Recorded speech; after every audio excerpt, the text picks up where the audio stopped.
Pues en esta crisis pandémica que vivimos en el mundo entero, conviene reflexionar en cuáles son de alguna manera los signos que se reflejan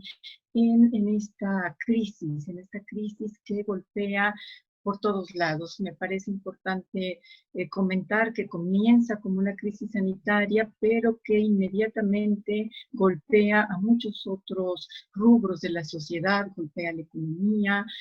golpea evidentemente la educación, en fin, una serie de aspectos que la sociedad tiene que enfrentar como un reto frente a algo que es totalmente nuevo. No solamente desconocemos mucho de lo que implica este nuevo virus, sino que también se evidencia que desconocemos cómo hacer frente a catástrofes de esta naturaleza. El mundo entero ha vivido un colapso en el sistema de salud y creo que una de las cosas que tenemos que tener presente es la exclusión que reflejan situaciones como esta. Evidentemente, esta exclusión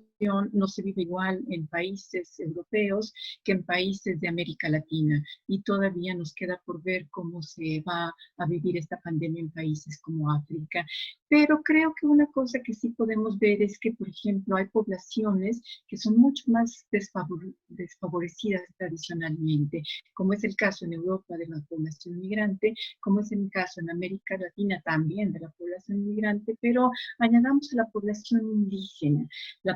indígena que en nuestro continente es una población muy variada, no es un bloque de los indígenas, los indios, son una población muy, muy variada. Hay gente de origen indígena que vive en comunidades, en áreas rurales, pero también hay mucha otra población indígena que vive en las ciudades. Y entonces la forma como enfrentan la pandemia es diferente. Es una población que tiene diferentes maneras de verlo y de experimentarlo. Mucha de esta población que no vive en las ciudades,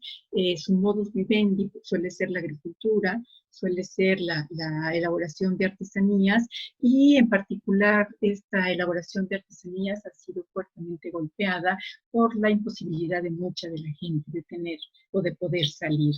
Otra de las características que podemos ver y que no evidencia la pandemia, porque es algo que tendríamos que estar viendo cotidianamente, es el racismo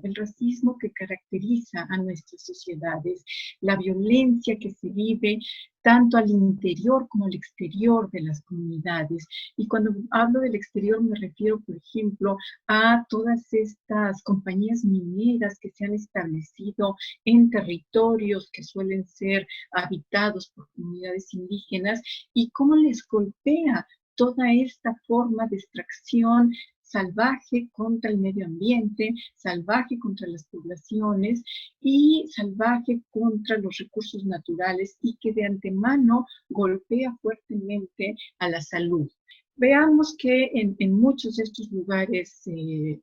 rurales donde habita un gran número de población indígena, el sistema de salud ni siquiera podríamos decir si se colapsa o no, porque es prácticamente inexistente. Es como lo que vemos aquí en los adyacentes a los consultorios. Es si bien les va a un centro de salud donde puede haber algún médico, alguna médica que no necesariamente cuenta con los recursos y las posibilidades para poder hacer frente a una situación de salud cotidiana, mucho menos a una situación como esta. Creo que tenemos que ver que estas medidas de prevención que se nos sugieren, como el aseo de las manos, la sana distancia, en lugares donde el agua escasea, es bien difícil que podamos entender cómo pueden hacer frente a esta pandemia. Uno de los mecanismos que se instrumentaron en algunas comunidades indígenas que viven en los espacios rurales tiene que ver con cerrar los accesos a gente de fuera de la comunidad. Medida que si bien es importante, se ha quedado corta porque muchas de las personas que entran a estos sitios tienen que ver con estas explotaciones mineras y en ese sentido el acceso es ilimitado. Siempre cuentan con recursos para poder ingresar. Entonces, me parece que hay que entender estos signos que la pandemia nos está evidenciando pero no perdamos de vista que muchos de los males vienen de una sociedad excluyente que caracteriza a nuestro continente.